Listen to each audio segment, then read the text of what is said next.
আখিরাতের কথা মনে করাইতে আসছে যে আমাদেরকে মরতে হবে, হাসলেও মরে যাবেন, কাঁদলেও মরে যাবেন, সুখে দুঃখে আমরা মরেই যাব, চলেই যাব, আমরা আল্লাহর সামনে উঠতে হবে, আমাদেরকে রবের মুখোমুখি হইতে হবে। বাপ সেদিন কি বলবা বাবা, সেদিন কি বলবো?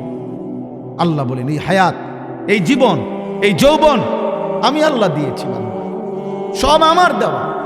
তোমার অস্তিত্বের প্রতিটা মুহূর্ত আমি পার করছি। তুমি মাটি ছিলা, তুমি বীর্য ছিলা, তুমি জমাট রক্ত ছিলা, তুমি গোশতের টুকরা ছিলা, তুমি হাড্ডির কঙ্কাল ছিলা, তুমি গোশতের আবরণ দিয়ে দেহ ছিলা, রূহবিহীন। আমি আল্লাহ রূহ দিয়েছি, প্রতিটা অবস্থা আমি পরিবর্তন করেছি। বাচ্চা আমি বানাইছি, যুবক আমি বানাইছি, বুড়া আমি বানাইছি। সৃষ্টি যখন করেছি, মায়ের পেট থেকে বের করেছি, সেদিনও কিছু জানতা না। চূড়ান্ত বুড়া যখন একদম বানায় ফেলছি, তখনও বহু কিছু ভুলায় দিছি। তোমার প্রতিটা অস্তিত্বের নড়াচড়া আমার দেওয়া, আমার দেওয়া, সেই আমাকে ভুলে গেল। আমাকে বললা কেন বান্দা? আমাকে বললা কেন? বলো ভাই, আখেরাত মনে করাই তার। আখেরাত একটা ছেলেও যদি বিবেক থাকে, তুমি মনে রাখো রাসূলুল্লাহ সাল্লাল্লাহু আলাইহি সাল্লামের হাদিস শোনো। নবীজি বলছেন, মান জানা ওয়া শারিবাল খামরা নাযা আল্লাহু মিনহুল ঈমান কামা ইয়াখলাউল ইনসানু আল কামিসা মিন রাসিহি। সাংঘাতিক কথা এটা। নবীজি বলেন, যে ব্যভিচার করে, জিনা করে, নারীর সাথে যত অপকর্ম, শরীয়তের অনুমতি নাই, খোদার কসম নারীর সাথে এমন সব কাজকে জিনা বলে। যে নারী আমার দেখার অনুমতি নাই তাকে দেখা, এটা জিনা। যে নারীর সাথে আমার কথা বলার অনুমতি নাই তার সাথে হারাম কথা বলা, এটা জিনা। যে নারীকে নিয়ে আমার ভাবার অনুমতি নাই তারে নিয়ে কল্পনা জল্পনা করা, এটা জিনা। তাকে ছুঁয়ে দেওয়া, এটা জিনা। তার সাথে চলা, এটা জিনা। তার সাথে কথা বলা, এটা জিনা। তার সাথে লজ্জাস্থান দিয়ে অপকর্ম করা, এটা জিনা। সবটাই জিনা।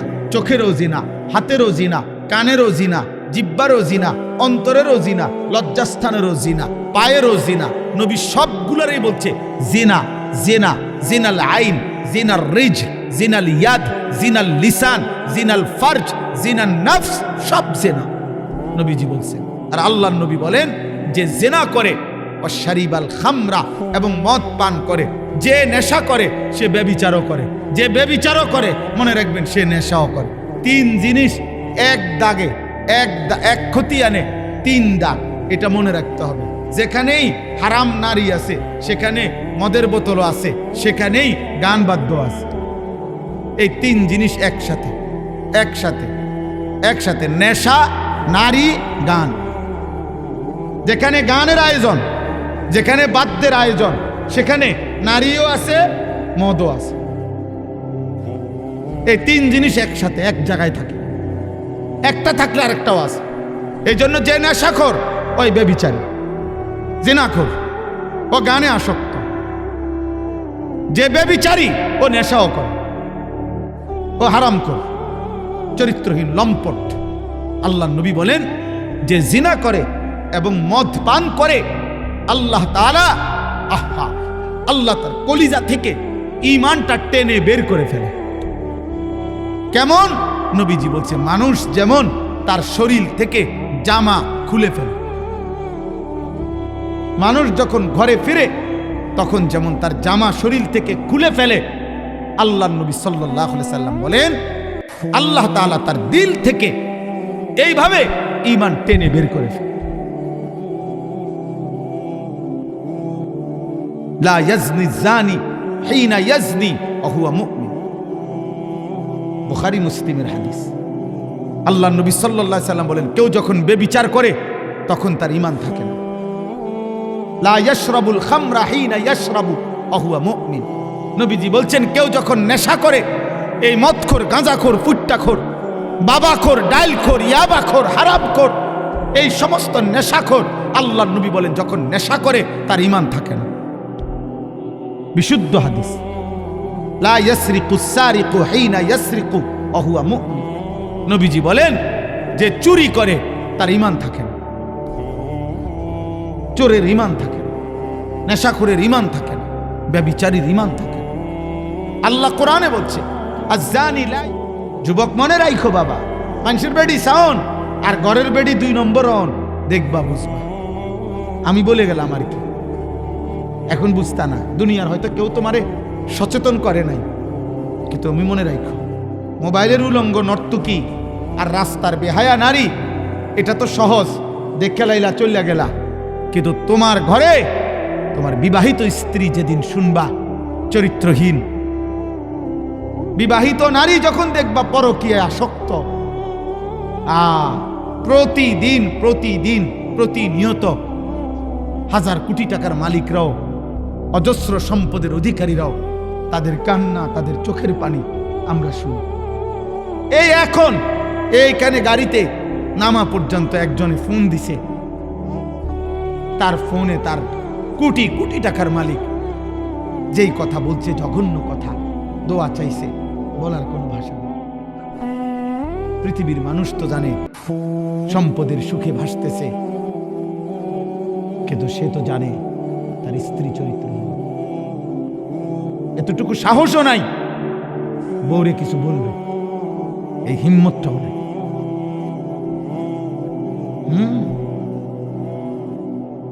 এতটুকু সাহসও নাই।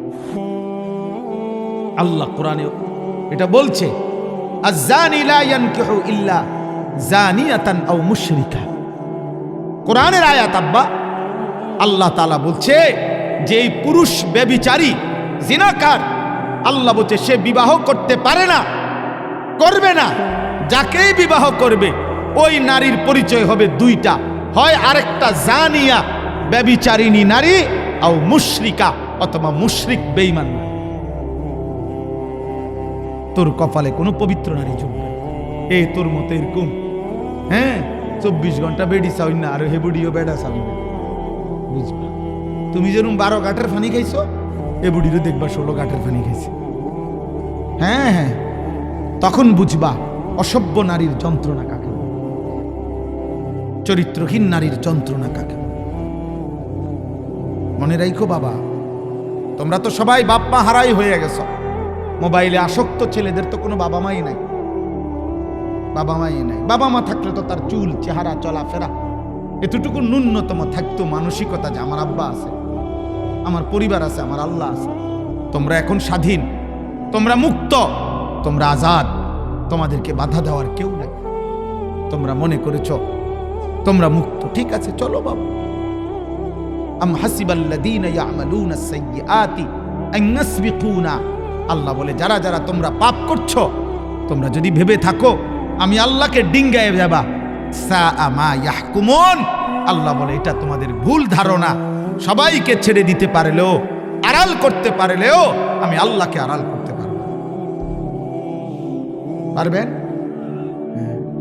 এজন্য দোস্ত, নেককার নারী জুটবেন। ওয়াজ-যানিয়াতু লা ইয়ানকিহুহা ইল্লা যানিন আও মুশরিক। আল্লাহ বলেন কোন ব্যভিচারিণী মেয়ে তার কপালে জুটবে না, তাকে বিয়ে করবে না। যে তাকে বিয়ে করবে ওইটা হয়তো ব্যভিচারী পুরুষ অথবা মুশরিক পুরুষ। ওয়া হুররিমা যালিকা আলাল মুমিনিন, আল্লাহ বলেন কোন ঈমানদার পুরুষ নারীর জন্য ব্যভিচারী পুরুষ নারী হারাম করে দেওয়া, হারাম। বেটা তোর জন্য চরিত্রবান নারী তোর জন্য হারাম।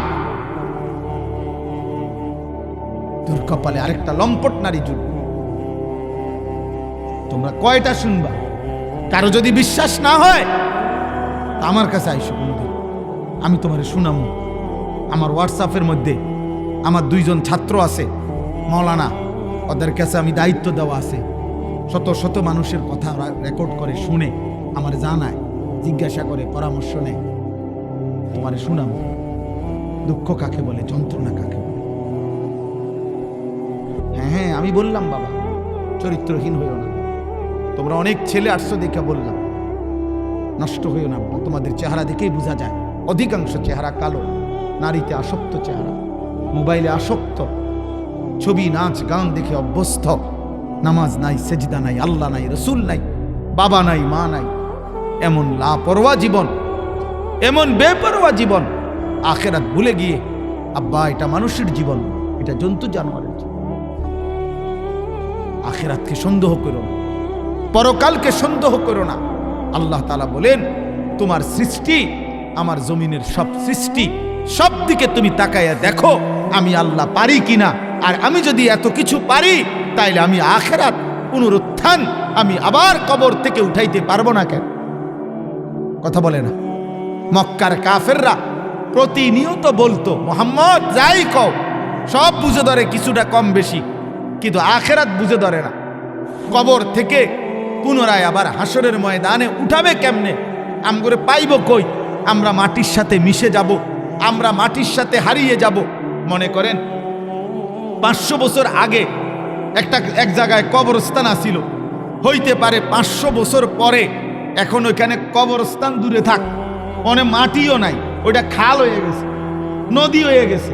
তো অনেক মক্কার কাফের বেঈমানরা বলতো, মুহাম্মদ তো ওইখানে তো মাটিই নাই, কবর কই, মাটি কই, বেড়াটা কই, আড্ডি কই, গোস্ত কই, কই পাইব? আমগরে কেমনে উঠাইব আবার? এই কথাইটা প্রতিনিয়ত কোরআন শরীফের মধ্যে অগণিত আয়াত আল্লাহ এটা বলছে বারবার, যে কাফের বেঈমানরা বলে, ইদা মিতনা ওয়া কুন্না তুরাবান যালিকা রাজউম বাঈদ, ইদা মিতনা ওয়া কুন্না তুরাবান ওয়া ইযামান ইন্না লামাদিনুন ওয়া দারাবা লানা মাসালান ওয়া নাসিয়া খালকা ক্বালা মান ইউহয়িল ইযামা ওয়া হিয়া রামীম। এভাবে বারবার আছে কোরআনে। মানে মক্কার কাফেররা প্রতিনিয়ত এসে বলতো, মুহাম্মদ এটা হবে না, আখিরাত হবে না, পুনরায় কবর থেকে উঠানো যাবে না, পাবে কই আমগরে? হাড্ডি, গোশত, রক্ত, চামড়া সব মাটির সাথে মিশে, কোথাকার মাটি কোথায় হারিয়ে গেছে, পাইব কোত্থেকে? আল্লাহ তাআলা বলেন, পুরা কোরআনের মধ্যে বারবার বহু জায়গায় আল্লাহ আমাদেরকে এই দলিল দিছে মানুষকে, যে বান্দা আমি পারবো, বান্দা আমি পারবো। আমি পারবো না কেন? তুমি আমার শক্তির দুর্বলতা, আমার অক্ষমতা কোনখান দিয়ে দেখছো যে এখানে আপনি অক্ষম, যেটার দ্বারা আন্দাজ করতে পারি যে আপনি হেঁটেও পারতেন না, এরকম আমার একটা অক্ষমতা তুমি দেখাও। সুবহানাল্লাহ, বুঝেন নাই কথা? আল্লাহ যেন চ্যালেঞ্জ করছে, বান্দা তুমি কও আমি কোন জায়গায় অক্ষম, আমার অক্ষমতা দেখাও, আমার দুর্বলতা দেখাও, তুমি আমার সমস্যা কোথায় দেখাও। সুবহানাল্লাহ। আসলে কি বলা যাবে কোনো অক্ষমতা আল্লাহর? কথা বলেন, আল্লাহর বলা কোনো কথা আল্লাহ তাআলা করতে পারে নাই বা পারতেছে না, এমন কোনো কিছু আছে আমাদের কাছে? কারো কাছে আছে? কোনো কাফের মুশরিকদের কাছে আছে এরকম কিছু যে দলিল যে আপনার আল্লাহ তো এটাও কইছিল, করতে পারবো? কো একটা সময় তোমার ব্রিটিশ এত বড় রাজত্ব করছিল, ব্রিটিশ আমলে তারা বলছিল যে আমাদের রাজত্বে কোনোদিন সূর্য ডুবে না, সূর্য ডুবে না। আজকে পৃথিবীতে সেই ব্রিটিশের রাজত্ব এই পৃথিবীব্যাপী আর নাই। একদিন রাশিয়া, সোভিয়েত ইউনিয়নে কমিউনিজম, অর্থাৎ এই বাংলাদেশে কিছু দল আছে, জাসদ, বাসদ, সমাজতান্ত্রিক দল, এদের যে মূল গুরু রাশিয়া, কমিউনিজম, সোভিয়েত ইউনিয়ন ছিল, তখন ওইটা যখন প্রতিষ্ঠিত হয়েছে, ওই বেঈমানরা প্রকাশ্য দিবালোকে মানুষের সামনে এরকম খোলা মাঠে বলছিল, সোভিয়েত ইউনিয়ন তখন 14টা বা 16টা দেশ নিয়ে একটা রাষ্ট্র গঠন হয়েছিল কমিউনিজমের উপরে, মানে সমাজতন্ত্রের উপরে। তখন ওই বেঈমানরা ঘোষণা দিছিল, কাফেরগুলা, যে মুসলমানের আল্লাহকে আমাদের আকাশ জেদ্দুর, আমাদের সীমানা জেদ্দুর, এদ্দুর থেকে গুড বাই, আর যেন না আসে, বিদায় দিলাম, গুড বাই। এবং বলেছিল সোভিয়েত ইউনিয়নের সংসদে দাঁড়াইয়া তারা বলছিল, তাদের বেঈমান বলছিল যে আমাদের সক্ষমতা এই পরিমাণ এখন যে উপরের ওই আসমানটা যদি আমাদের সামনে ভেঙে পড়ে আমরা তাকেও প্রতিহত করতে সক্ষম। এত বড় অহংকারী বেঈমানদের আজকের পৃথিবীতে নামও নাই, নামও নাই। এই মতবাদের সোভিয়েত ইউনিয়নের কোনো নামগন্ধ এখন আর পৃথিবীতে ওয়ার্ল্ড ম্যাপে আর নামগন্ধ নাই। এখন আর জানোয়ারও তাগর দিকে ফিরে ফেসাবো করে না। হ্যাঁ মিয়া, কয়টা শুনবা? সারা পৃথিবীর ইতিহাসে বারবার এটা প্রমাণিত, মিথ্যাবাদী, নাফরমান, বেঈমান, পাপী, মুশরিক, কাফের একজন হোক আর পুরা জনগোষ্ঠী হোক, দল হোক, মতবাদ হোক, রাষ্ট্র ক্ষমতায় হোক অথবা একক অহংকারী হোক, কোনো জালেম, কোনো পাপী, কোনো বেঈমান শেষ পর্যন্ত টেকে নাই আর কোনোদিন ইজ্জত পায় নাই। ফেরাউন দুনিয়া ভোগ করছে বেটা, কিন্তু আজকে পৃথিবীর মানুষ কোনো কুত্তার নামও রাখে না। ফেরাউন শুকরের নামও নাই। নমরুদ এটা কোনো কুত্তার নামও কেউ রাখে না। আবু জেহেল, আবু লাহাব এটা কোনো কুত্তার নামও কেউ রাখে না। কিন্তু বেলালের নাম কোটি কোটি ইমানদার সন্তানের নাম। বেলাল আজও আছে, বেলাল আজও আছে। এই জন্য দোস্ত, প্রত্যেকে ইনশাআল্লাহ এই কথাটুকু বুঝো, আখিরাত হবে। আখিরাত হবে, কথা বলে না, পরকাল হবে। অতএব খামখেয়ালি করো, নাফরমানি করো না। আব্বা আমি অনুরোধ করলাম একটা ছেলেও তোমরা মুসলমান। আব্বা এত কথা, এত ধমকা ধমকি করছি, এর মাকসাদ এটা, তোমারে মনে করাইলাম তুমি মুসলমান, তোমার চুল সুন্দর করো, তুমি বেঈমানের মতো চুল রাখো না। বেঈমান হাসে যে ধর্ম নাকি তার ইসলাম, অথচ তার চেহারা আমাদের মতো। বিশ্বাস করো আব্বা, ইসলাম রে হাসির পাত্র বানায় না।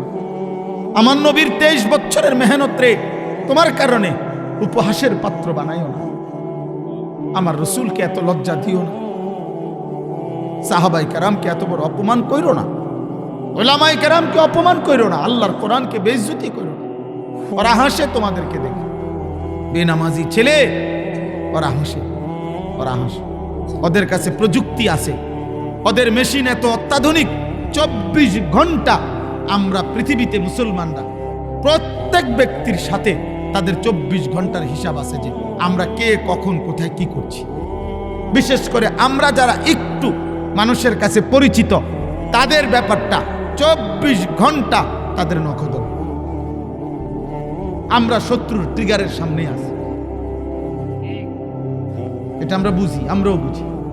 বাকি আমরা এটাও বুঝি যে যে যেখান দিয়ে যাই করুক, শেষ পর্যন্ত আমারে আমার আল্লাহর কাছেই ফেরত পাঠাবে। তো আর অসুবিধা কি? তুই তো আর তোর কাছে রেখে দিতে পারতি না, আমারে তো আমার মালিকের কাছেই পাঠাবি, আর আমার মালিক ইনসাফ করবে। হ্যাঁ, অসুবিধা কি? আর মরা মানে তো আর ওই মৃত্যুবরণ করা, এটা মানে তো আর কাফের বেঈমানের কাছে থাকা না। কার কাছে যাওয়া? তার অসুবিধা।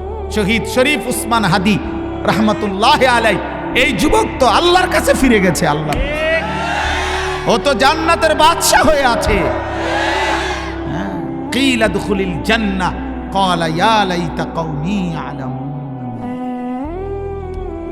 বিমা গফারা লি রাব্বি ওয়া জাআলানি মিনাল মুকরামিন।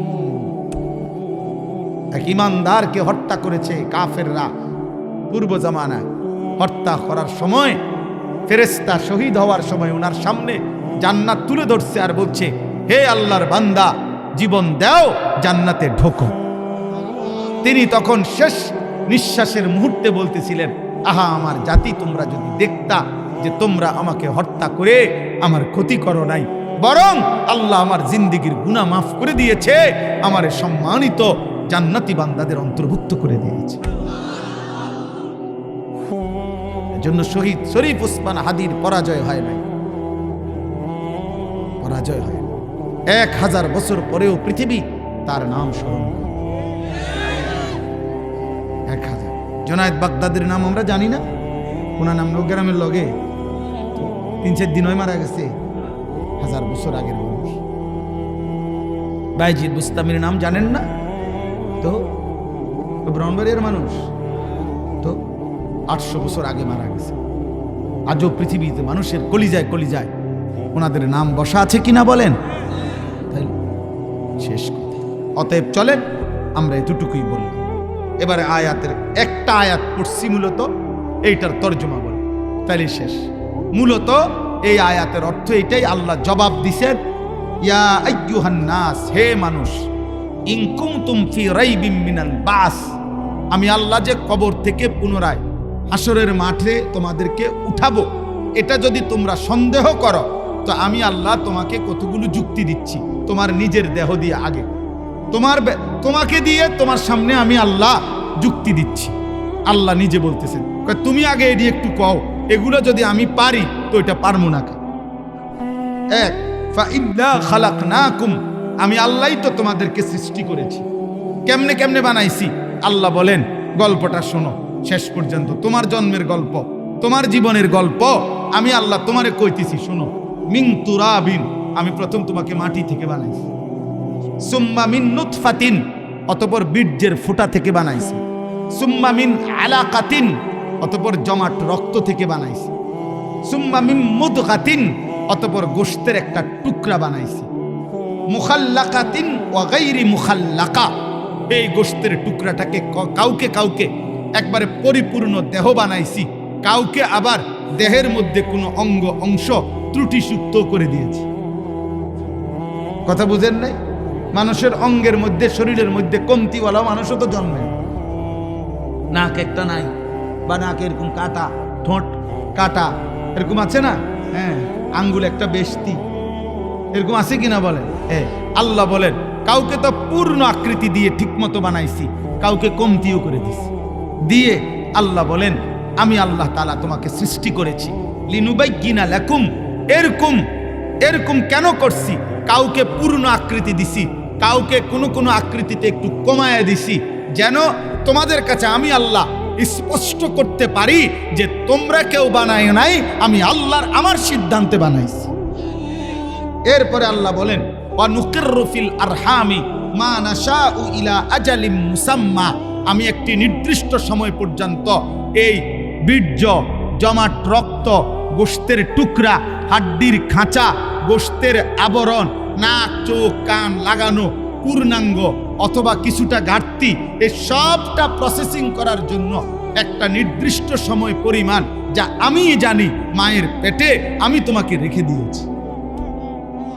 সুবহানাল্লাহ। সুম্মা নুখরিজুকুম তিফলান, অতঃপর আমি একদিন নির্দিষ্ট সময়ে তোমাকে একটা ছোট্ট শিশু বাচ্চা হিসাবে মায়ের পেট থেকে বের করে এনেছি। এরপরে সুম্মা লিতাবলুগু আশুদ্দাকুম, ধীরে ধীরে যৌবনের পূর্ণ শক্তিতে পৌঁছায়া দিছি। সুমিনকুম মান ইউতাওয়াফা, আর এরই মধ্যে অনেককে মৃত্যু দিয়েছি। অমিনকুম মান ইউরাদ্দু ইলা আরজালিল উমর, কাউকে হায়াত দিতে দিতে একেবারে অসল, অক্ষম, দুর্বল, বুড়া বানায় লাইছে, মরে না। 90 বছর হয়ে গেছে, 100 বছর হয়ে গেছে, একেবারে আর জান চলে না, দেবটা মরে না। আরেকজনে তাগরা মানুষ মরে গেছে, ঠিক না? আমার একজন আত্মীয় আজকে মনে 10 বছর ধরে বিছানায় শয্যাশায়ী, 2টা পাশ পৌঁছা গেছে, কিন্তু এখনো হায়াত আছে।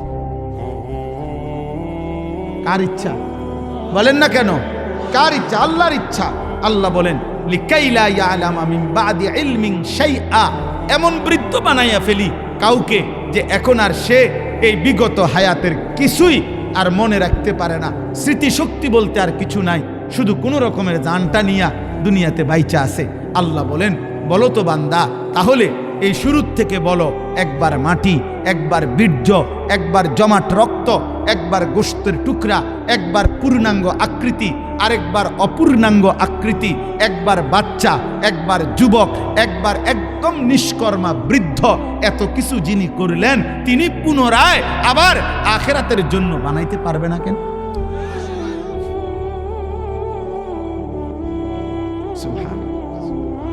পারবে না কেন?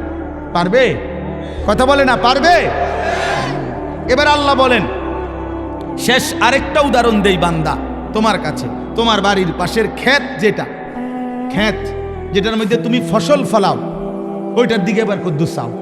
তোমারে তো বুঝাইলাম তোমার শরীর দিয়া, আচ্ছা রাখো, এবার আলগা চলো। আল্লাহ বলেন ওয়াতারাল আরদা, এবার তুমি জমিনের দিকে দেখো, জমিনের দিকে তাকায় দেখো, এই জমিন হামিদাতান, প্রথমে একদম শুকনা পাথরের মতো মাটি, হ্যাঁ, রোদ্রে কাঠের মতো হয়ে রয়েছে, এইটা ফাইটা রয়েছে একদম। এইখানে একটা গাছ, একটা ঘাস, একটা সারা, কিচ্ছু নাই, কোনো সম্ভাবনা নাই। এমন রোদ, এমন ফাটা, এমন শক্ত মাটি। আল্লাহ বলেন তুমি দেখছিলে এটা, এবার তোমার মনে করো তো আমি আল্লাহ ফাইদা আনজালনা আলাইহাল মাআ, এবার আমি আল্লাহ এই শক্ত জমিনের উপরে বৃষ্টির পানি নামাইলাম, এবার বলো তো এই জমিন নরম হয়ে গেল, এবার ফসল নতুন চারা বের হয়ে গেল। ইহতাজ্জাত, এবার ছোট্ট গাছের পাতা নড়তে শুরু করলো হালকা বাতাসে। ওয়ারাবাত, আস্তে আস্তে বৃদ্ধি পেতে লাগলো। এবং আমবাতাত মিন কুল্লি যাওজিন বাহিজ, এবং ধীরে ধীরে নয়নাভিরাম, তোমার চিত্তাকর্ষক, তোমার নয়ন জুড়িয়ে যায় এমন গাছ, এমন ধান, এমন ফুল, এমন ফসলে পরিণত করে আমি আল্লাহ তোমার জন্য উৎপন্ন করে দিলাম। এটা যদি আমি পারলাম, ওটা পারবো না কেন? ওটা পারবো না। এই দুইটা উদাহরণ দিছি তোমার মাঝে। তুমি বলো আমি আল্লাহ এত রং, এত রূপ, তোমার এত হালাত পরিবর্তন করেছি, যেই আল্লাহ সেই আল্লাহ পুনরায় সৃষ্টি করতে পারবো না কেন?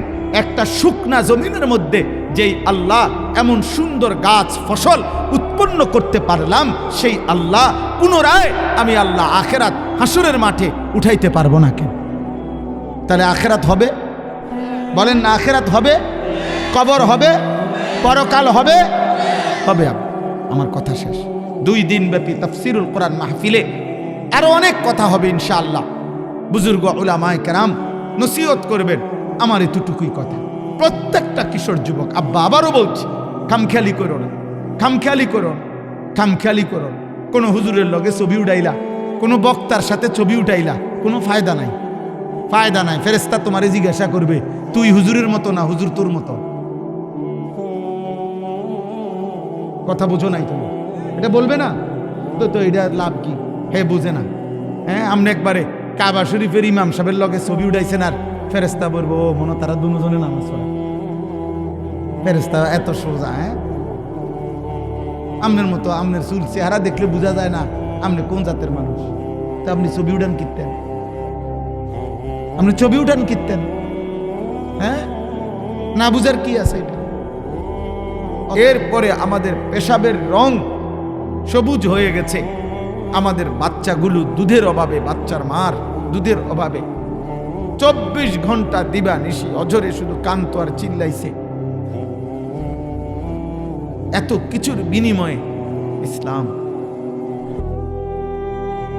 রাজপ্রাসাদ আর অট্টালিকাতে স্বর্ণ মণি মাণিক্য হীরা জহরত এই সব কিছুর ভিতরে রাইখাও আল্লাহ নবীকে রাখতে পারতেন।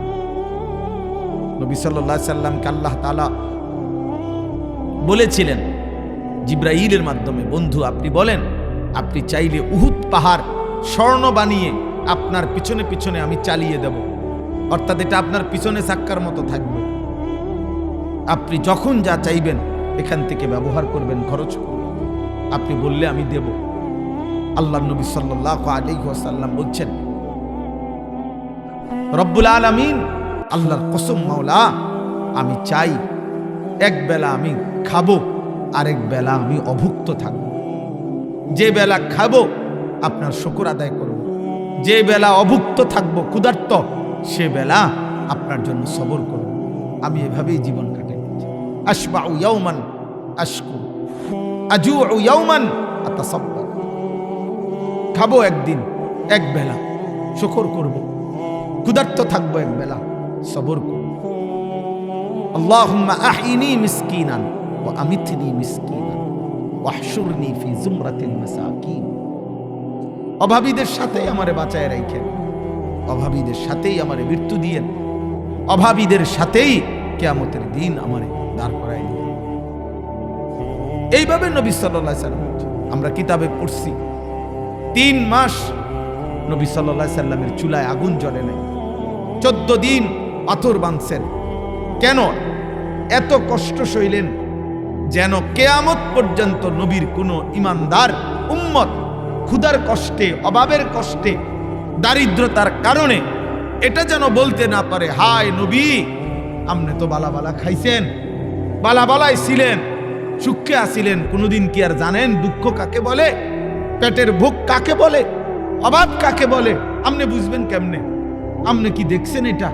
আল্লাহর নবী বলেন, উম্মত আমি কিয়ামত পর্যন্ত আমার উম্মতের জন্য, কোন উম্মতের জন্য এই সুযোগ রেখে যাই নাই, বরং কিয়ামত পর্যন্ত আমার কোন উম্মত এমন হবে না যে যার ঘরে 3 মাস চুলায় আগুন জ্বলে। এক বেলা হইতে পারে, 2 বেলা হইতে পারে। বলেন, কল্পনা করেন, এখানে এমন কেউ আমাদের জানার মধ্যে আছে যে 14 দিন ক্ষুধার কষ্টে পেটে পাথর বাঁধছে? কথা বলে না। আপনারা শুনছেন কারো গল্প? 3 মাস ঘরের চুলায় আগুন জ্বলে নাই, এমন কারো উদাহরণ দিতে পারবেন? তাই কি বলবেন? কারণ দর্শাবেন কি? বলেন, কি বলবেন?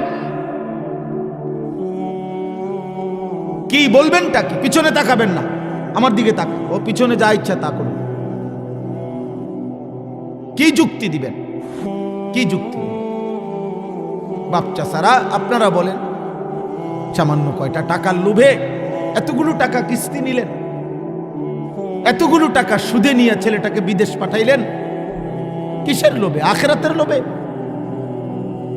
12 লাখ টাকা দিয়ে সুদে নিলেন, কিস্তিতে নিলেন, ছেলে বিদেশ পাঠাইলেন জাহান্নাম থেকে বাঁচার জন্য, জান্নাতে যাওয়ার জন্য। দুনিয়ার লোভে আপনিও লোভী, আপনার ছেলেটাও লোভী, দুইটাই সম্পদ লোভী, দোনোটাই লোভী। বাপ ফুট দোনোটাই লোভী, দোনোটাই দুনিয়াদার। পুত বানাইছে, বুঝছে যে পুত এটা আমার টাকা উপার্জনের মেশিন, এটা দিয়ে আমি টাকা বানাবো, পয়সা বানাবো। এই জন্য অসুবিধা কি? সুদে নিলে কি হয়েছে? 2-3 বছরের ভিতরে তো টেয়া আল্লাহর রহমতে কয় সুদ করে নেব। আল্লাহর রহমতে সুদ করে, সুদের টেয়া বুঝি আল্লাহর রহমতে সুদ করে? হ্যাঁ, নাউযুবিল্লাহ, নাউযুবিল্লাহ। বুঝতে শেখেন বাবা, আমার কথা স্পষ্ট। আপনি বলেন, আপনারা এই ছেলেগুলো আপনাদের দেশের, আপনাদের মহল্লা আশপাশ থেকে আসছে, সর্বোচ্চ 10-20 কিলোমিটার জায়গা থেকে এসেছে। এরা সারা বাংলাদেশের ছেলে না। এই ছেলের পার্বত্য চট্টগ্রাম থেকে আসে নাই, এরা খুলনা বরিশাল থেকে আসে নাই, এরা নর্থ বেঙ্গলের ছেলে না যে আমরা এগোরে চিনি না কোত্থেকে আসছে, এরা জিন না, এরা আপনাদেরই ছেলে। আপনাদের চোখের সামনে আপনাদের সন্তান এক ওয়াক্ত নামাজ পড়ে না, 365 দিনের একটা বছরে কোনোদিন ফজরের নামাজ পড়ে নাই। মুসলমানের ঘরে এত বড় মানুষরূপী জানোয়ার পশু কেমনে ঘুমায় বেটা? এটা কিসের বাপ বেটা? কিসের মা এটা? এই নাফরমান সন্তানের সাথে সংসার করে কেমনে? এক ওয়াক্ত নামাজ নাই। তার বউ, ফুতের বউ একটা ওয়াক্ত নামাজ পড়ে না, বেডি একদিন পর্দা করে না। এমন বেপর্দা অসভ্য মহিলার হাতে রান্না খান কেন মিয়া আপনি? শেষ বয়সে না খাইয়া মরে যাবে, ফুতের টিয়া না খাইলে। মানুষের শেষ বয়সে যারা 3 বেলা ভাত খায় তারা তো আর মরে না। না না না, এরকম লোক আমি শুনি নাই মরতে। আপনারা এনে মরছে কিনা কইতে, আমরা এদিকে মরে না। মানুষে মরে না, ভাত খাইতে এলে মানুষ আর মরে না। তো আপনি যে বললেন এখন ফুতেরে যদি উল্টা পাল্টা কই শেষ বয়স ও না খাইয়া মরণ লাগবে, তাহলে খাইলে মানুষ মরে না, বরং যা মরছে তা তো খাইয়াই মরে বেশি, না খাইয়া মরে কম। খানার মধ্যেই তো 1000 রকমের রোগ, ব্যারাম, অসুখ আপনি দেখেন না। না খাওয়াই না রুগী কয়জন হাসপাতালে, খাওয়াই না রুগী কয়জন, মোটা তাজা রুগী সান কত। তাইলে আল্লাহ আমাদেরকে বুঝ দান করে। প্রিয় ছেলেরা, বাবা বুঝতে শেখো। বাবা কে তোমারে পাগল বানায় দিল? তোমার ঘরে মোবাইল তোমাদেরকে কিছুই দিবে না। আব্বা খোদার কসম 10 বছর পরেও মনে পড়বে একদিন, আহা আমার জীবনের কত লম্বা হায়াত আমি শেষ করে দিয়েছি। আরবিতে বলে আল ওয়াক্তু আনফাসুন লা তাউদু। আরবিতে বলে সময় এক এক সেকেন্ড এক একটা নিঃশ্বাসের মতো, যার কোনো দিন ফিরে না। আর কোনোদিন কি ফিরে না। 2025 পৃথিবীর ইতিহাসে আর কোনোদিন হবে? ওয়াল তানজুর নাফসুম মা কদ্দামাত লিগাদ। আল্লাহ বলে বান্দা লক্ষ্য করো আজকের দুনিয়া থেকে আগামীকালকের আখিরাতের জন্য তুমি কি পাঠিয়েছ। গত 1 বছরের হিসাব দাও, আখিরাতের হিসাব দাও। হাসিবু ক্বাবলা আন তুহাসাবু, তোমার হিসাব আল্লাহ নেওয়ার আগেই তুমি করো। তোমার হিসাব তুমি করো, তুমি করো। আন্দাজ করলেই তো বুঝে। সাহিবুল বাইতে আদরা বিমা ফিহি, আরবিতে বলে যে ঘরওয়ালাই জানে ঘরে কি আছে। আমি তো জানি গত 365 দিনে আমার 5 ওয়াক্ত নামাজের কি হালাত, কেউ না জানলো আমি জানি না। গত 365 দিনের 1 বছরে আমি নারী ছবি, অশ্লীল দৃশ্য, উলঙ্গ ছবি, নাটক, সিনেমা, নাচ গান, চায়ের দোকানের আড্ডা আমি কি পরিমাণ করেছি বা করি নাই, এটা কি আমি জানি না? তো হিসাব করেন, হিসাব করেন। বলো মুসলমানের বাচ্চা, যাদের বয়স ছিল গত বছর 16, তুমি তো আজ 17ওয়ালা 18 হইলা। একটা বছর তো দোস্ত চলে গেল আব্বা। 1 বছরের অর্জন কি বল? এই মোবাইল, এই নারীর ছবি, অশ্লীল দৃশ্য, অসৎ কিছু বন্ধুদের আড্ডা, সমবয়সীদের সাথে ঘোরাফেরা, এই চুল বেঈমান মুশরিকদের মতো রাখলা। তোমরা যারা যারা বেঈমান মুশরিকদের মতো চুল রাখছো, একটা ছেলে নাফরমান দাঁড়ায় বল তোর বাপ নাই? তো তোর বাপের চুল এরকম? তোর মা নাই? তুই মুসলমানের বাচ্চা না?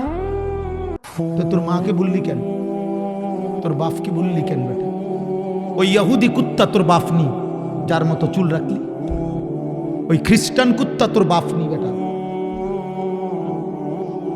ওই বেঈমানের মতো চুল রাখলি কেন? ওই তোর বাপ, ওই তোর দাদা, ওই তোর বংশের কেউ বেটা?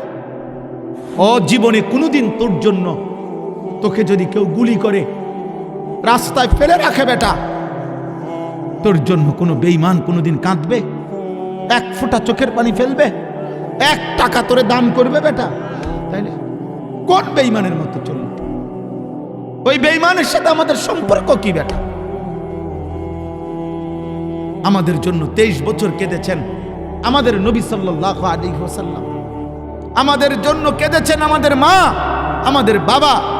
আমাদের জন্য চোখের পানি ফেলে দোয়া করছেন আমাদের দাদা, আমাদের নানা, আমাদের স্বজন আত্মীয়। তারা তো তুমি তাদের সবাইকে ভুলে গেলে। ইহুদি বেঈমান, খ্রিস্টান বেঈমান তোমার আপন হয়ে গেল। ছি ছি ছি ছি ছি বেটা, ছি বেটা।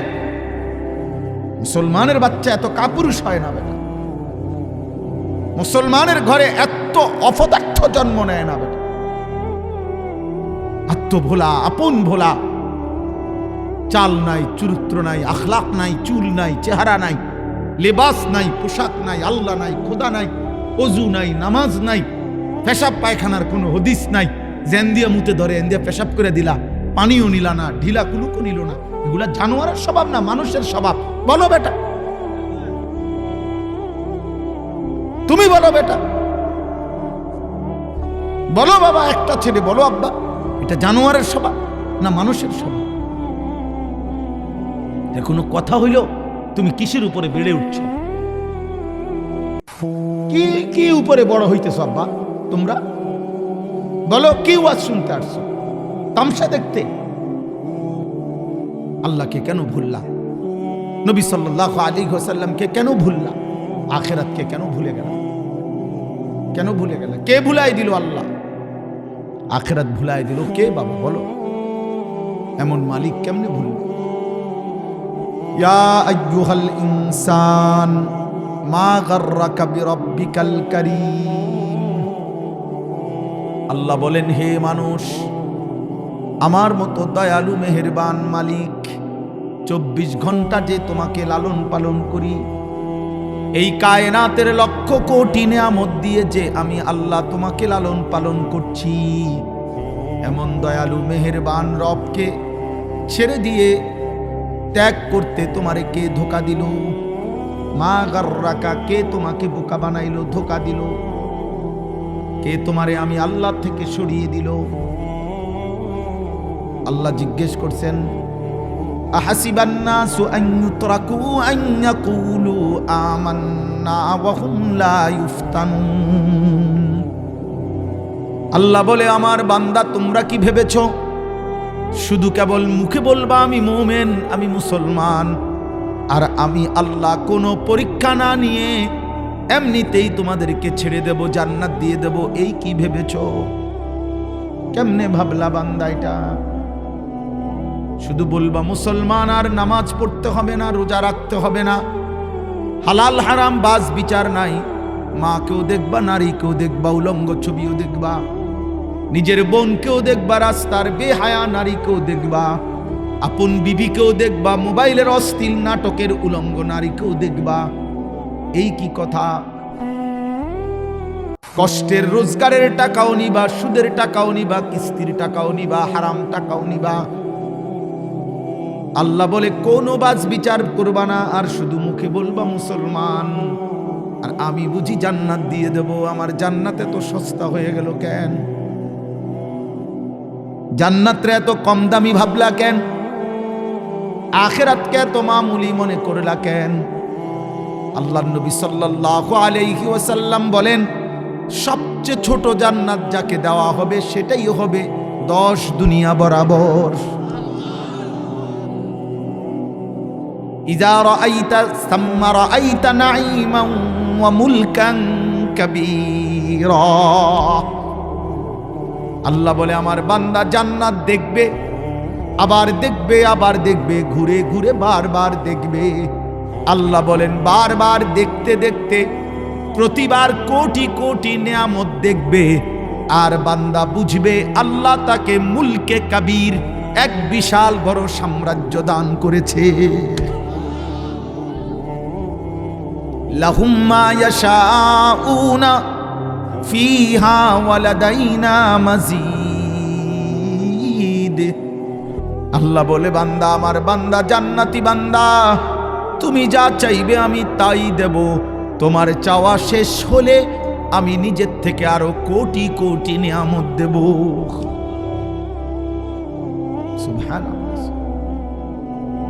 বোকা মনে করছো আল্লাহকে, কোরআনকে? আমরা হুজুররা আখিরাতের কথা কে বেটা? শয়তানের কাছে হেরে গেলা কে? ইহুদির বাচ্চার কাছে হেরে গেলা কে? খ্রিস্টানের বাচ্চার কাছে হেরে গেলা কে? মুসলমানের সন্তান, রক্তে তো ঈমান থাকার কথা, কলিজায় তো ঈমান থাকার কথা। রাসূলুল্লাহ সাল্লাল্লাহু আলাইহি সাল্লামের একজন সাহাবী হাবিব ইবনে যায়েদ রাদিয়াল্লাহু তাআলা আনহু, হাবিব ওনার নাম ছিল, 16 বছর বয়সে মুসাইলামাতুল কাজ্জাব নামে মিথ্যা ভণ্ড নবী দাবিদার এই বেঈমানের বাহিনী ওনাকে বন্দী করেছিল। মুসাইলামা বলেছিল হাবিব ইবনে যায়েদ আরবের আজমালুল আরব ছিল, আরবের মধ্যে সুন্দর বাচ্চার চেহারার অধিকারীদের অন্তর্ভুক্ত ছিল। এই হাবিব ইবনে যায়েদ মাত্র 16 বছর নবীর সাহাবীকে এই বেঈমানে আটকায় বলছে, তুই শুধু একবার বলবি আমি রসুল, আমিও আল্লাহর নবী, ওই মুহাম্মদ আল্লাহর নবী। হযরত হাবিব ইবনে যায়েদ বলছে, লা আনতা কাযযাব, না বেটা তুমি মিথ্যাবাদী, বাল মুহাম্মাদুন রাসূলুল্লাহ, বরং শুধু মুহাম্মদ আল্লাহর রাসূল সাল্লাল্লাহু আলাইহি ওয়াসাল্লাম।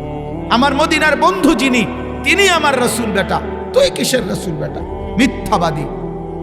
কিতাবের মধ্যে লিখছে এই বেঈমান বেটা ওনার একটা একটা অঙ্গ আলাদা আলাদা কাটছে।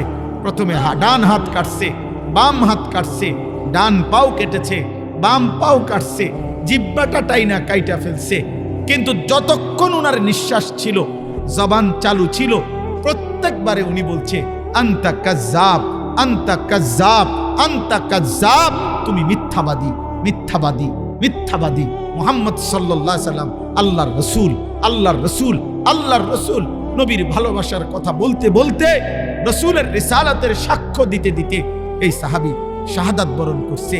কাইটা টুকরা টুকরা করে, গোশতের পিসের মতো টুকরা করে ওনার গোশত ছিন্ন ভিন্ন করে ফেলে দিছে মদিনায়। কসম, এই খবর যখন ওনার আম্মাকে জানাইছে, উম্মে আম্মারা, ওনার মাও সাহাবী ছিলেন, ওনার মা তখন চিৎকার দিয়ে বলছে, লিহাযাল ইয়াউম আরদাতুহু, মদিনাবাসী খোদার কসম, এমন একটা খবর শুনবার জন্যই আমি আমার সন্তানকে বুকের দুধ পান করাইছি।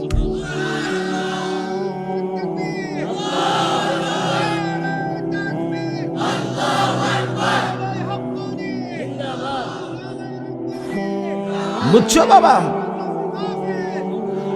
মা সেদিন খুশি হয়েছে, আমার সন্তান আমার দুধের হক আদায় করছে। আমি এক পবিত্র মা, দুধ পান করাইছি, আমার নবীর ভালোবাসায় জীবন দিছি। তোমাদের যাদের 24 ঘন্টা তোমরা যারা মোবাইলে নারী ছবি দেখো, উলঙ্গ ছবি দেখো, নাফরমান তোমরা যারা নারী দেখো, ছবি দেখো, উলঙ্গ ছবি মোবাইলে, তোর মাকে দেখোস? এটা তোর মা? এই নাফরমান, এটা তোর মা? ওটা তোর বোন? যদি মানুষের বাচ্চা হও, যদি মানুষের বাচ্চা হস বেটা, একটা বার বল বেটা, একটা ছেলে বল, রক্তে যদি মানুষের রক্ত থাকে, তাহলে তোর মাকে এমন উলঙ্গ কেউ দেখুক? তুমি মানবা কিনা বলো? তোমার বোনকে দেখুক, মানবা কেউ? হ্যাঁ, এই বেটা বলো না কেন? তোমার বোনকে বিবস্ত্র দেখুক, তোমার মেয়েকে উলঙ্গ দেখুক, তো তুমি যাকে দেখো সে কারো মা না? সে কারো বোন না? তো তুমি অসভ্য, তাকে দেখো। বলো।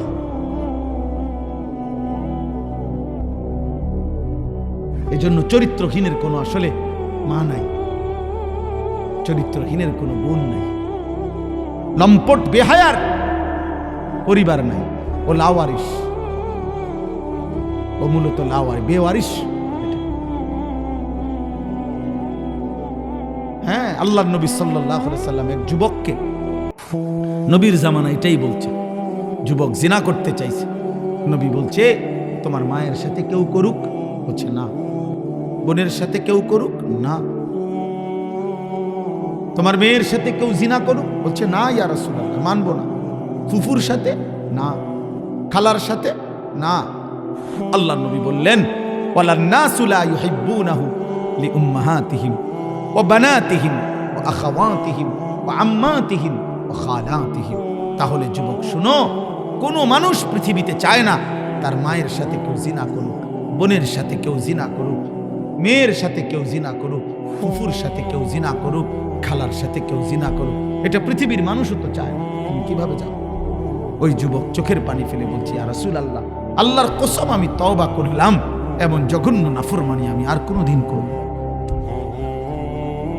রাসূলুল্লাহ সাল্লাল্লাহু আলাইহি সাল্লাম বলেন, একটা ছেলে শোনো বাবা, একজন শোনো, আমি ভোটের প্রার্থী না, সবার ভোট আমার দরকার নেই, আমার সবার সমর্থন লাগবে না, আমি জনসমর্থনের জন্য আসি নাই এখানে। শ্রোতা কয়জন হয়েছে আমার গুণনের দরকার নাই, শ্রোতা গণ্য করবো কি? আমি কি ভোটে হারাইছি নি? কথা বোঝেন নাই আমার? আমি তো ভোটে দাঁড়াইছি না, আমার কোনো মার্কা নাই, কোনো মার্কার পক্ষে আমি বলিও না, বুঝিও নাই তো মার্কা মুর্কা। মনে করেন আমি ব্যাককল, আমি বুঝি কম, তাইলে আমি অতএব শুধুমাত্র এই মোবাইলের আসক্তি এটা ছাড়ো, আল্লাহকে সেজদা দাও। আগামীর পৃথিবীতে ইনশাআল্লাহ, মনে রাখো বাবা, এই আমার শেষ কথা, আগামীর পৃথিবী খোদার কসম ঈমান এবং কুফরের পৃথিবী। আগামীর পৃথিবীতে সারা বিশ্বময় মানুষের পরিচয় হবে শুধু দুইটা, একদিকে মোমেন, একদিকে বেঈমান, একদিকে মাহাদি, আরেকদিকে দাজ্জাল, একদিকে মুসলমান, আরেকদিকে ইহুদি। এটাই সত্যি বললাম। এই ছোটখাটো দল আমাগো এই সমস্ত দল ফল থাকতো না, থাকবে না এগুলো। এই জন্য আমি অনুরোধ করছি সমস্ত কিশোর যুবক ছেলের কাছে, আমার অনুরোধ, প্রত্যেকেই নওজোয়ান আল্লাহর দিকে ফিরো, আল্লাহর দিকে ফিরো, বলো ইনশাআল্লাহ, বলো ইনশাআল্লাহ। প্রিয় ভাই, তোমরা শুধু মনে রেখো, শহীদ শরীফ উসমান হাদি রাহমাতুল্লাহ আলাই এই ইমানদার যুবকের জন্য লক্ষ কোটি আলেম, মুফতি, মুহাদ্দিস, হাফেজ, তালেবে এলেম, 90 বছরের বুড়া মানুষ, 4 বছরের বাচ্চা, সবাই চোখের পানি ফেলছে, সবাই কাঁদছে, কারণ সে ইমানদার ছিল, দেশপ্রেমিকও ছিল, 5 ওয়াক্ত নামাজ পড়তো, ফজরের নামাজ পড়তো, আল্লাহর কোরআনের হাফেজ ছিল, রসুলের হাদিস পড়তো, মাদ্রাসার ছাত্র আগে ছিল, তার বাবা আলেম ছিলেন, তার মা পর্দানশীল, তার স্ত্রী পর্দানশীল। আল্লাহ এজন্য বলছে, যুবক রাজনীতি তো বহুজনেই করে, কিন্তু তোর যুবক ঈমান এবং দেশপ্রেম একসাথে থাকার কারণে আমি আল্লাহ কোটি কোটি মানুষের চোখের পানি তোর জন্য ঝরায় দেব। এজন্য মরিলে এমন মরাই ময়ূর, বাঁচলে এমন বাঁচাই বাঁচ।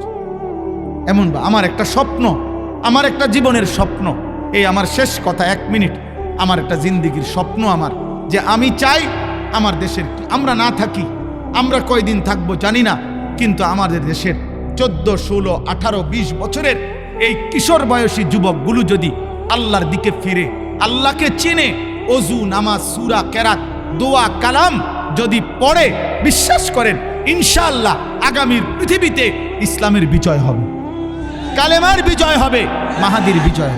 আমি এই আশায় কিশোর যুবকদেরকে একটু বেশি বলি, তাদেরকে ফেরাইবার কথা একটু বেশি বলি, বেশি ধমকাই, বেশি জোর দিয়া বলি। আমি আলহামদুলিল্লাহ, আমার একটা ছোট্ট মাদ্রাসা আছে কুমিল্লা ক্যান্টনমেন্ট, ময়নামতি সাহেবের বাজার মাদ্রাসায় প্রায় 500 ছাত্র আছে, 34 জন শিক্ষক কর্মচারী আছে। কিন্তু আমি একটা পৃথক জায়গা কিনছি মাদ্রাসার জন্য, বড় জায়গা, প্রায় 118 শতক জায়গা একসাথে কিনছি, 2.5 কোটি টাকার উপরে আমার শুধু জায়গার মাটির দাম। একটা আশায় যে আমি আমাদের এই বাচ্চাদের মাদ্রাসা হেদায়েতুন নাহু পর্যন্ত এখন আছে, নুরানি, নাজেরা, হিফজ, কিতাব বিভাগ, তার সাথে আমি একটা পৃথক মাদ্রাসা বড় সড়ো করতে চাই, যেখানে সারা বাংলাদেশের স্কুল, কলেজ, ইউনিভার্সিটির অথবা বেকার যেই কোনো কিশোর যুবক ছেলে বছরের যেই কোনো দিন যেটুকু সময় থাকে তার এটুকু সময় নিয়ে, অথবা অন্য বয়সীও কেউ, দিন মজুর, ঠেলাওয়ালা, কুলিওয়ালা, বুড়া, জওয়ান, যে যখন আমাদের ওই মাদ্রাসায় যাবে, আমরা তাকে যেটুকু সময় উনি নিয়ে আসে ওটুকু কিছু না কিছু দিন শিখাবো, অজু, নামাজ, সূরা, কেরাত, দোয়া, কালাম। এই পর্যন্ত 2025 সালে আমরা আলহামদুলিল্লাহ 500-র মতো, একের গুণা 500 ছেলে স্কুল কলেজের আমরা 3 দিন করে 6 দিনে অজু, নামাজ, সূরা, কেরাত, দোয়া, কালাম, রুকু, সেজদা সামান্য পরিমাণ শিখাইছি। ওইটারেই আমরা বড় মাদ্রাসা করতে চাচ্ছি, এবারে রমজানের পরপর চালু করতে চাই। এই আশায় এই জায়গাটা কিনা হয়েছে। এইটার একটা কাগজ, এই যে কাগজটা আপনাদের কাছে দিল, এইটা একটা হ্যান্ডবিল। এই হ্যান্ডবিলটা আমার একটা আবেদন, যেহেতু আমার এটা অনেক বড় জায়গা, বড় আরো প্রকল্প, স্বপ্ন, মসজিদ, মাদ্রাসা কমপ্লেক্স করা, এই জন্য আমরা ওই জায়গার জন্য একটা আবেদন করছি। আবেদনটা হইল, কেউ যদি এক নামাজের মুসল্লা পরিমাণ, একটা জায় নামাজ পরিমাণ জায়গার দাম 4200 টাকা, মানে মাটির দাম, এই টাকাটা যদি আমাদের কেউ দেয়, আমরা ওনারে আমাদের মাদ্রাসার আজীবন উন্নয়ন সদস্য বানাবো। আর অপর পিঠে আরেকটা আছে, হইল 30 বছরের নিচে কোনো কিশোর যুবক ছেলে যদি শুধু 1000 টাকা দেয়, তাকেও আমরা আমাদের মাদ্রাসায় কিশোর যুব সদস্য হিসাবে তার নাম অন্তর্ভুক্ত করব। এখানে বিকাশ নাম্বার আছে, আমাদের অ্যাকাউন্ট নাম্বার আছে। আপনাদের যদি কারো ভালো লাগে, মায়া হয়, মহব্বত হয়, আমার আবদার থাকলো, পারলে 4200 টাকা এক নামাজের মুসল্লা পরিমাণ দান করবেন। পারলে কিশোর যুবক ছেলে তোমরা 1000 টাকা আমাদের এই বিকাশ নাম্বারে পাঠাইবার চেষ্টা করো। যে আল্লাহর বান্দা দিলে আল্লাহ বরকত দিবে, সাদকায়ে জারিয়ার সওয়াব মিলবে। আল্লাহ আমাদেরকে তৌফিক দান করেন, প্রতিটা ভালো কাজে অংশগ্রহণ করার তৌফিক দান করেন। এশার নামাজের পরে আবার যথারীতি বয়ান হবে, তোমরা নওজোয়ান আবার যথারীতি বসবে। আল্লাহ তৌফিক দেন, কবুল করেন, আমিন। সুবহানাল্লাহ। আমার সাথে মুসাফা করার জন্য ধাক্কাধাক্কি করলে হবে না, আমাকে আরো 2টা মাহফিলে যাইতে হবে। এই জন্য ভাই, আল্লাহর ওয়াস্তে কেউ আমার সাথে মুসাফার জন্য ধাক্কাধাক্কি করো না।